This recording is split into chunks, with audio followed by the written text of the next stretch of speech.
სპორტისა და ახალგაზრდულ საქმეთა მინისტრმა ლევან ყიფიანმა და უკრაინის ელჩმა საქართველოში ვასილ ციბენკომ ანაკლის მომავლის ბანაკში უკრაინელი ახალგაზრდები მოინახულეს. უკრაინის აღმოსავლეთ რეგიონებში სამხედრო მოქმედებებისა და აგრესიის შედეგად დაძარალებული უკრაინელი ახალგაზრდები ბანაკში 16 სექტემბრიდან ისვენებენ. მოზარდები სპეციალურ სარეაბილიტაციო კურსს გადიან, ისინი საქართველოში 30 სექტემბრამდე დარჩებიან. Я также хотел поблагодарить.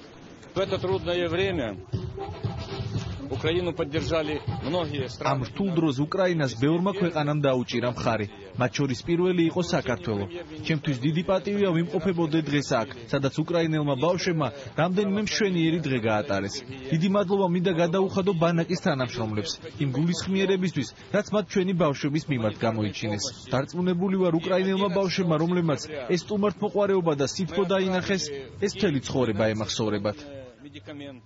რაც თავარია ჩვენი მეგობრები და სტუმრები არიან კმაყოფილები, ვფიქრობ ეს ბანაკი მომავალშიც გაგრძელდება. ამ ბანაკს სტატუსი უნდა მიეცეს საერთაშორისო, რადგან მარტო უკრაინელი არა, სხვადასხვა ქვეყნებიდან არის მოთხოვნები ჩამოსვლა და ჩვენ ბავშვებთან ერთად ბანაკში ყოფნა.